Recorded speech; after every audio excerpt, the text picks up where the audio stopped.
दोस्तों, डिप्लोमेसी के अंदर क्या नहीं हो रहा, बहुत कुछ हो रहा है।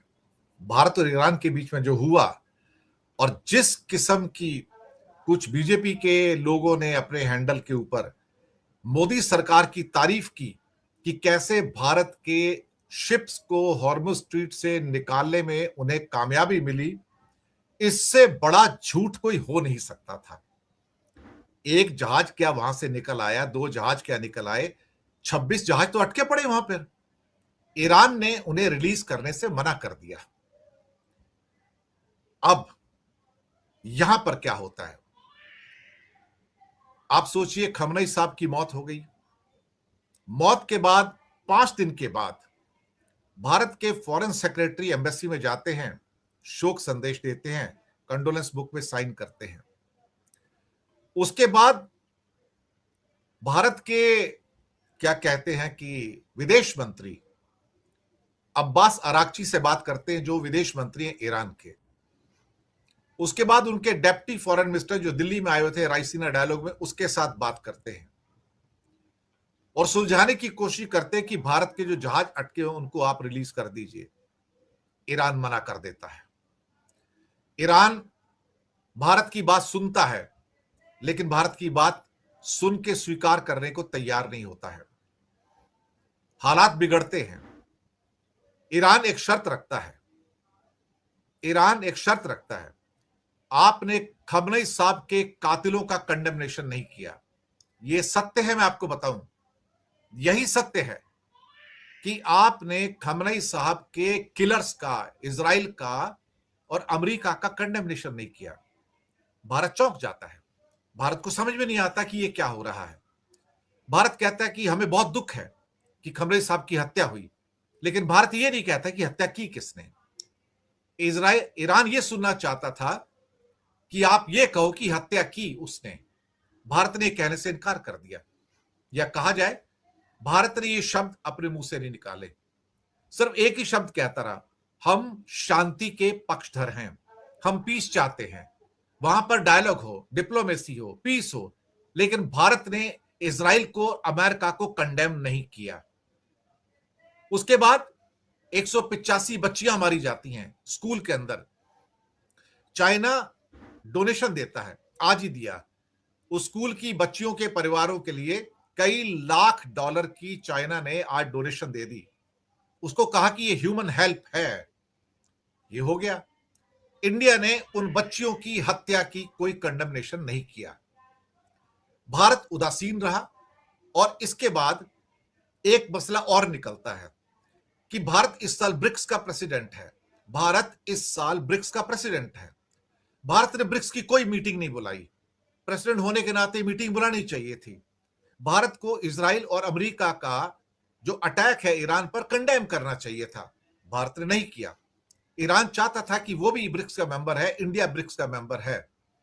ये स्टोरी निकलकर आनी शुरू हुई तो भारत के होश फाख्ता हो गए। बीजेपी लिखती है कि नहीं, हमें सफलता मिल गई है, 2 शिप आ गए हैं, बाकी भी आएंगे। वो नहीं माने। कल रात को मोदी को बात करनी पड़ी मसूद पेजेश्किन के साथ में। मसूद पेजेश्किन कौन? President of Iran. वो नहीं माने। उन्होंने बात सुनी, लेकिन इधर से सुन के यहां से निकाल दी, क्योंकि आईआरजीसी जिसके मुखिया थे सुप्रीमो खमनई साहब और अब मुज्तबा, वहां तक बात पहुंचने से पहले ही शाम को तेहरान का रिवर्सल आ गया, नहीं, हम आपके जहाज नहीं छोड़ेंगे। बात ब्रिक्स पे आके अटकी। ब्रिक्स क्या कर रहा है? इंटरनेशनल प्लेटफॉर्म पे आपने कैसे अमेरिका को कंडेम नहीं किया? आप हमारे से रिश्ते रखते हैं या अमेरिका इजराइल से रिश्ते रखते हैं? यह बोन ऑफ कंटेंशन हो गया। अब ब्रिक्स से इजराइल की निंदा भारत ने नहीं की। भारत ने मीटिंग भी नहीं बुलाई। दूसरी बात, भारत ने जो भी टेलीफोन कॉल किए उसमें कोई शांति का प्रस्ताव नहीं है कि मैं कुछ करूंगा। उसका एक कारण है कि भारत में मिडिल ईस्ट के अंदर ईरान के हमलों की निंदा की। आप सोचिए, ईरान के अटैक की भारत ने कंडेमनेशन किया है, यूनाइटेड नेशन में कंडेमनेशन किया, लेकिन भारत ने ईरान के ऊपर अमेरिकन और इजरायली अटैक को कंडेम नहीं किया। यह नहीं कहा कि तुम गलत कर रहे हो। इसको लेके भारत वन साइडेड हो गया। अब मोदी मसूद पेजेशकिन से बात करते हैं। इससे पहले जयशंकर कई बार सैयद अब्बास अरागची से 4 बार बात करते हैं और हर बार की बात में लिखते हैं मेरी ईरान के फॉरेन मिनिस्टर से बात हुई, एक बार और बातचीत हुई, और फिर कहते हैं कि ब्रिक्स से जुड़े मुद्दे पर बातचीत हुई। बस ये ब्रिक्स से जुड़े मुद्दे पर चर्चा हुई। ईरान ब्रिक्स का मेंबर है। ईरान ने कहा ब्रिक्स की मीटिंग बुलाओ, वहां पर कंडेम करो, वहां पर कहो कि अमेरिका और इजराइल ने अटैक करके गलत किया है। भारत यहां से पीछे हटता नजर आ रहा है। भारत उसके ऊपर चुप्पी साध के बैठा हुआ है, बिल्कुल चुप्पी। ये सधी हुई चुप्पी है या ये बहुत बड़ी चूक हो गई है? भारत का टेलीफोन कॉल्स के ऊपर चुप रहना, मोदी और जयशंकर की कॉल्स पर चुप रहना, एक बहुत बड़ा नुकसान, भारत का बहुत बड़ा नुकसान। क्योंकि ईरान ब्रिक्स की मीटिंग चाहता है, भारत रिफ्यूज कर रहा है। भारत उसके ऊपर कोई कमिटमेंट नहीं दे रहा कि मैं ब्रिक्स की मीटिंग बुलाऊंगा। उसके ऊपर वो कहते हैं कि आपको कंडेम करना पड़ेगा, मैं ब्रिक्स का मेंबर हूं। ब्रिक्स के मेंबर के ऊपर अटैक हुआ है अमेरिका और इजराइल का, जो ब्रिक्स के मेंबर नहीं है। यू हैव टू, लेकिन मोदी ने यूएन के अंदर, यूनाइटेड नेशन के अंदर, वहां पे प्रस्ताव के अंदर ईरान की निंदा की, उसको सपोर्ट किया, वहां पर वॉइस वोट से सपोर्ट किया इंडिया ने कि आपने गल्फ देशों पर अटैक किया, गलत किया। लेकिन यह नहीं कहा कि अमेरिका और इजराइल ने जो ईरान पर अटैक किया वो गलत था, वहां से पीछे हटता नजर आया। अब यहां से तलखी बढ़ गई। हॉर्मुज स्ट्रीट से 26 जो हमारे शिप्स अटके हुए हैं, जिसमें 20 से ज्यादा टैंकर हैं, वो रिलीज नहीं हो रहे हैं। अब ईरान, अब जो नया ईरान है, ये टिट फॉर टैट पे चलता है। आप सुनिए जो बात आपसे कर रहा हूं, ईरान टिट फॉर टैट पे चलता है। उसे हॉर्मुज को अगर खोलना है तुम्हारे लिए, तो वो भारत से चाहता है कि तुम ये करो, डिप्लोमेटिकली ये करो। अगर तुम करते हो तो मैं तुम्हें कुछ करता हूं। यहां पर मसला अटक गया। भारत ने कोई बयान जारी नहीं किया। ब्रिक्स की प्रेसिडेंसी इंडिया के पास है, इंडिया ने कोई बयान जारी नहीं किया। ईरान चाहता है कि ब्रिक्स इस पर सख्त बयान जारी करे।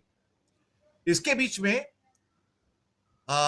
ओमान, सऊदी और यूएई में भारत के एम्बेसडर हैं तलबीस अहमद।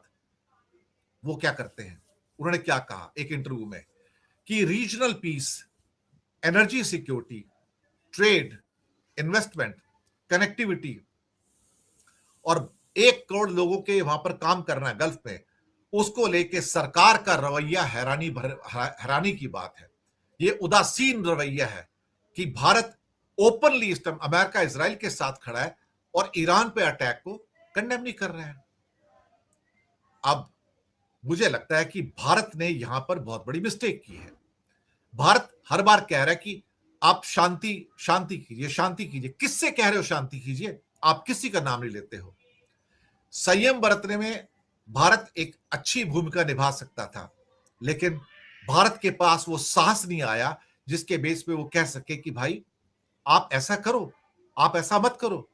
भारत को कहना चाहिए था, अगर अपने आप को कहता है कि विश्व गुरु है, महाशक्ति है।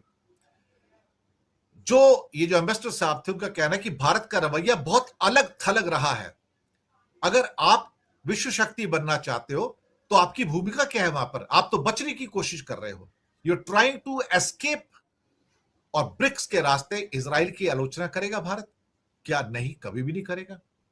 लेकिन यूनाइटेड नेशन और ब्रिक्स पर भारत से मजबूत समर्थन की मांग कर सकता है। ईरान कहेगा कि तुम मुझे सपोर्ट करो, और भारत अगर ऐसा नहीं करता है तो भारत के लिए दिक्कत है। डिप्लोमेसी में भारत ने अपने पैर पर कुल्हाड़ी मार ली है, इसमें कोई शक वाली बात नहीं है। मुझे लगता है कि आईआरजीसी एक अलग पूरा डोमेन लेके चल रही है। जयशंकर जिससे बात कर रहे हैं उसका ग्राउंड के ऊपर कोई असर ही नहीं है। क्या असर है आप बताइए ना। अब्बास ये थी आज की वीडियो। अगर आप भारतीय मीडिया का रिएक्शन देखना और सुनना चाहते हैं तो वी रिएक्शन चैनल को सब्सक्राइब करें और बेल आइकन को प्रेस करें ताकि नई आने वाली वीडियो आपको पता चल सके, और हमें टिकटॉक पर भी फॉलो करें। नेक्स्ट वीडियो के लिए इजाज़त दीजिए। अल्लाह हाफिज़।